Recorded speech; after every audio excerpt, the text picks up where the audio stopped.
जय हिंद दोस्तों। प्रकाश के प्रवर्तन के बारे में आज हम लोग जानेंगे दोस्तों। देखिए, इससे पहले वाले वीडियो में हम प्रकाश के बारे में कुछ बता चुके हैं। इसको अगर जब पता है आपको तो ठीक है, नहीं पता है तो फिर भी नहीं पता है तो उसको देख लीजिएगा, ज्यादा समझ में आ जाएगा। और अगर जो नहीं, अगर जो आपको आता भी है तो उसको देखिएगा, उसमें जरूर आपको कुछ ना कुछ नया मिलेगा, कारण कि कुछ अच्छे अंदाज में आपको याद करवाने का एकदम उसमें कॉन्सेप्ट दिए हैं। ठीक है दोस्तों, आज हम लोग इसमें बात कर रहे हैं पदार्थ के बारे में। पहले अभी बात करेंगे पदार्थ के बारे में, बात करेंगे कि पदार्थ कितने प्रकार के होते हैं प्रकाश के प्रवेश करने के आधार पर।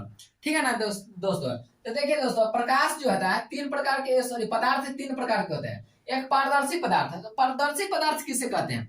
वे पदार्थ जिनसे होकर प्रकाश आसानी से गुजर जाए उसे पारदर्शी पदार्थ दोस्तों कहते हैं। जैसे में कांच हो गया यानी शीशा से आसानी से प्रकाश गुजर जाता है। जल हो गया यानी पानी।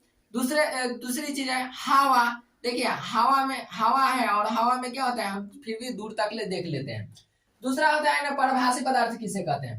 परभाषी पदार्थ वे पदार्थ जिनसे होकर प्रकाश की कुछ ही भाग गुजर पाती है उसे पारभाषी पदार्थ कहते हैं। ठीक है दोस्तों, जैसे दूध, चमड़ा, स्किन। देखिए, हाथ में इधर से लाइट जलाएगी, इधर कम दिखाई देगा। आंख की पलक। देखिए, अगर आंख बंद करके आप थोड़ा आंख बंद किए हुए रहिएगा, नींद में नहीं, ऐसे अगर आंख बंद करके कमरे में बैठे हुए हैं, लाइट अचानक आ जाए या लाइट अगर कट जाए, चली जाए, तो आपको महसूस हो जाएगा कि हाँ लाइट आई है या लाइट गई है। ठीक है दोस्तों, दूध हो गया, पानी, ये दूध हो गया, उसके अलावा हो गया आंख का ये पलक हो गया, स्किन हो गया। ठीक है दोस्तों, घिसा हुआ शीशा हो गया, आपका ऑयल लगा हुआ यानी तेल लगा हुआ कागज हो गया, पेपर। ठीक है दोस्तों, तो ये सब हो गया पारभाषी। अब होता है अपारदर्शी पदार्थ। अपारदर्शी पदार्थ किसे कहेंगे? तो ऐसे वे पदार्थ जिनसे होकर प्रकाश नहीं गुजरती है उसे अपारदर्शी पदार्थ कहते हैं। जैसे हो गया प्लास्टिक। ठीक है, प्लास्टिक हो गया, ईंट हो गया, पत्थर हो गया, दीवार हो गया, मतलब कॉपी किताब हो गया। वैसे पदार्थ जिससे क्या होता है, प्रकाश नहीं गुजर पाता है। ठीक है, यहां तक समझे दोस्तों। अब बताया ना प्रकाश का प्रवर्तन। प्रकाश के प्रवर्तन किसे कहेंगे? देखिए, प्रकाश की किरणें पदार्थ से टकरा के लौटने की क्रिया को प्रकाश के प्रवर्तन कहते हैं। जैसे एक डायग्राम के माध्यम से सीखते हैं, चित्र के माध्यम से। देखिए दोस्तों, एक अगर हम कांच ले लेते हैं, यहाँ एक कांच हुआ और इसमें क्या करते हैं, एक चांदी का परत लगा देते हैं, यानी चांदी प्रकाश का सबसे अच्छा प्रवर्तक होता है, तो चांदी का हम लेप लगा दिए। ठीक है ना, सिल्वर। ठीक है, सिल्वर का यहाँ लेप लगा दिए और इसके बाद क्या कर दिए, इधर जो है ये पेंट कर दिए और ये पेंट कर दिए। ठीक है दोस्तों, कलाई कर दिए। तो ये आपका प्रवर्तक सतह हो गया बीच वाला। अब देखिए दोस्तों, इधर से प्रकाश की किरण डालेंगे और यहाँ देखिए प्रवर्तक सतह से टकरा कर इधर लौट जाएगी। ठीक है दोस्तों, तो ये जो इधर से प्रकाश की किरणें आई या इधर लौट गई, ठीक है, इसी को कहते हैं प्रकाश का प्रवर्तन। ठीक है, अब दोस्तों कहते हैं किरण आरेख। तो आपको ये हो गया दोस्तों। अब बताए किरण आरेख। किरण आरेख किसको कहेंगे दोस्तों? किरण आरेख किसे कहते हैं?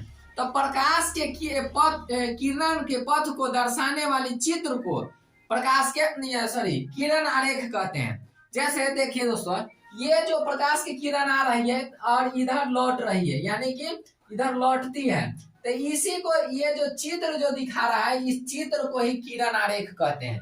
ठीक है ना, कि किस प्रकार से किरण आई और किधर गई, और इसी को दिखाने वाला चित्र जो होता है किरण आरेख कहलाता है। ठीक है दोस्तों, अब होता है प्रकाश का प्रवर्तन।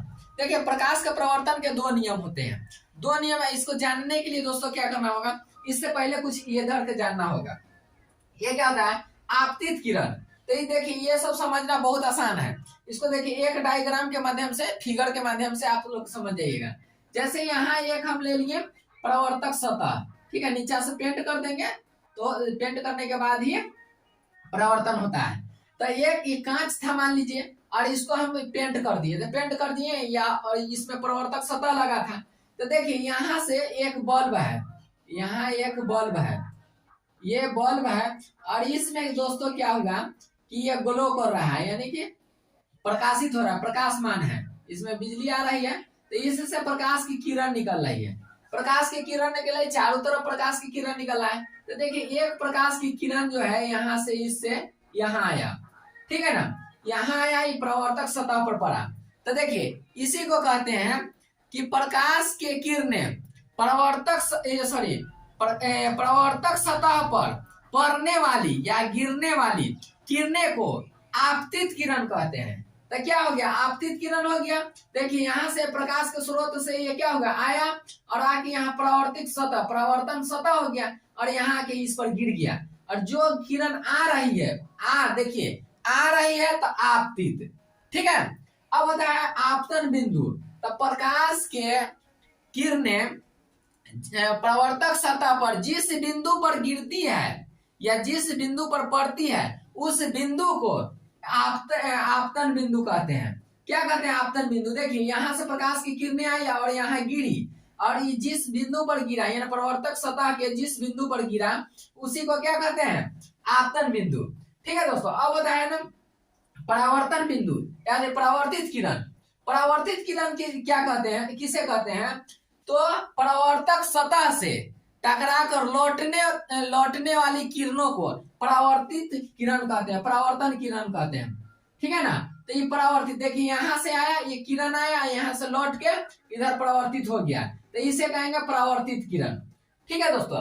अब दोस्तों क्या होता है, अब कहता है आपको अभिलंब। अभिलंब किसे कहेंगे, आपतित किरण और परावर्तित किरण के बीच परावर्तक सतह पर डाला गया लंब को अभिलंब कहते हैं। तो देखिए दोस्तों यहाँ क्या है, ये यहाँ देखिए परावर्तक सतह हो गया, ये आपतित किरण, ये परावर्तित किरण, इसको बीच में जो है डालेंगे, हम क्या करेंगे, डालेंगे जो लंब, इसी को कहते हैं अभिलंब।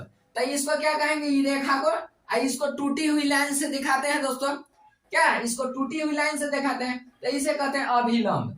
अब दोस्तों क्या होता है आपतन कोण। तो आपतित किरण, सुनिए सही से, आपतित किरण अभिलंब की बीच कोण को आपतन कोण कहते हैं, आपतन कोण कहते हैं। देखिए यहाँ आपतित किरण है, ये अभिलंब है, इसके बीच में जो कोण जो बनता है इसी को कहते हैं आपतन कोण, इसी को दिखाते हैं आई से, छोटी वाली आई से, ठीक है दोस्तों। अब होता है परावर्तन कोण, ठीक है दोस्तों।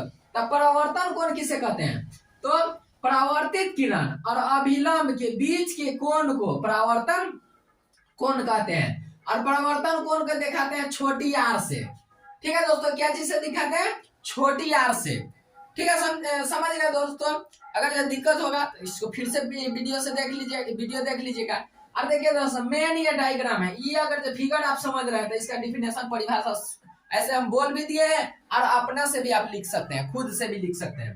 देखिए अब बात करते हैं परावर्तन का नियम, ठीक है ना, इतना जान गए तो अब बात करते हैं परावर्तन के नियम। परावर्तन के दो नियम होता है। पहला नियम कहता है, देखिए ये फिगर याद है, फिर आपको परावर्तन के नियम भी याद है। पहला कहता है आपतित किरण और परावर्तित किरण और इस पर डाला गया अभिलंब, परावर्तन सतह पर डाला गया अभिलंब, तीनों एक ही तल में होते हैं। देखिए एक ही तल है, परावर्तन सतह के एक ही तल है, एक ही तल में देखिए ये भी किरण आके यहाँ मिल रहा है, यहाँ से ये जा रहा है और इस पर डाला गया अभिलंब, तीनों एक ही पर है। तो इसका परिभाषा हो गया, पहला नियम हो गया प्रकाश के परावर्तन का, आपतित किरण परावर्तित किरण, ठीक है ना, इस पर डाला गया अभिलंब, तीनों एक ही परावर्तक सतह के एक ही तल में होते हैं, ठीक है दोस्तों। अब दूसरा नियम कहता